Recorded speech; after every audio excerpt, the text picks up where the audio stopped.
over the past week, we had releases in WWE.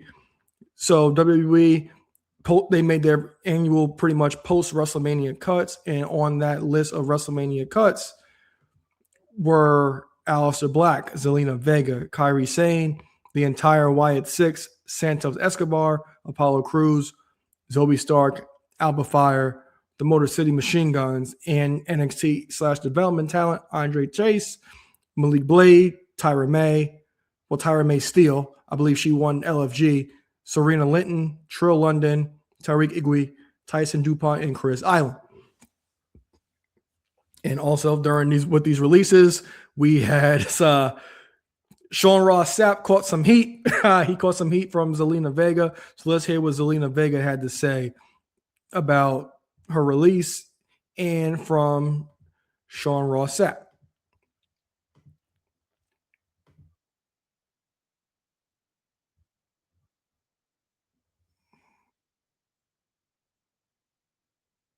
The fuck announced it. Could have at least given me the decency to let me do it myself first, but fuck you, dude.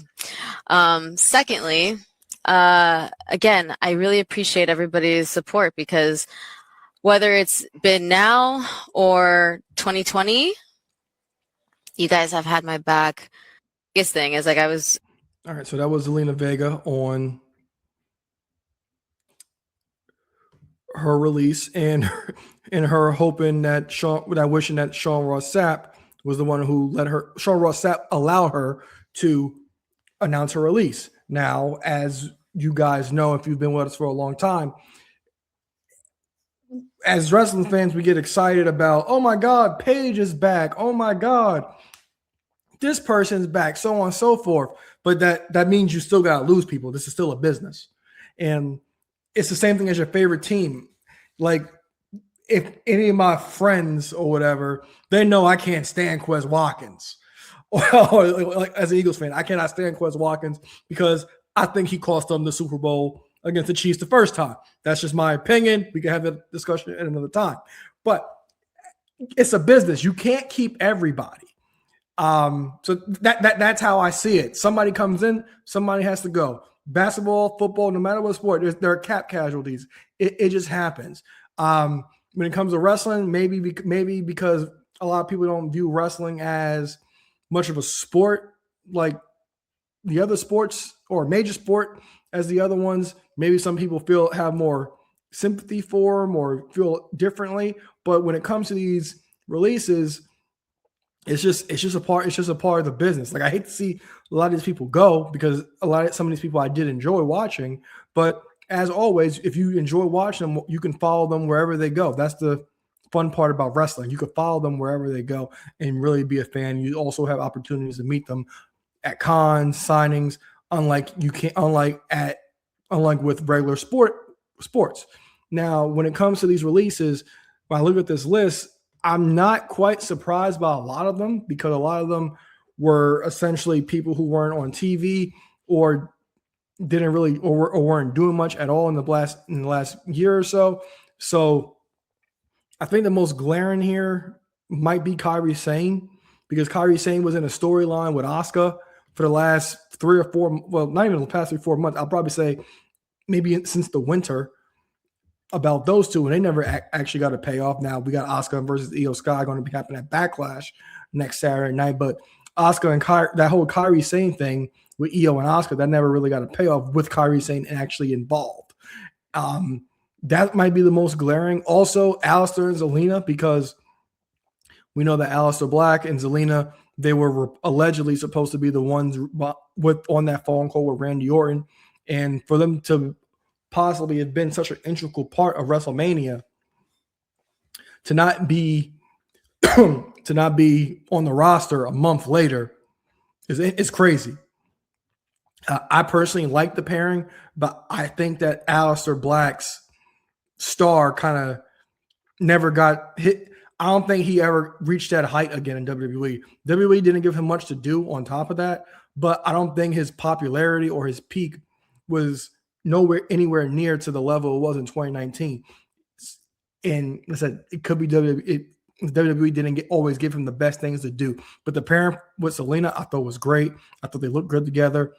Of course, as a husband and wife duo, it always works because the natural chemistry is the natural chemistry is always there. But it just didn't pan out. The Wyatt Sicks, for example, my opinion, after the first night it was done, I could have cared less. I really could have. It was a little too late for me, in my opinion. They were dealing with the MFTs over the winter going in January. Could have cared less. MFTs, they've fallen off as well.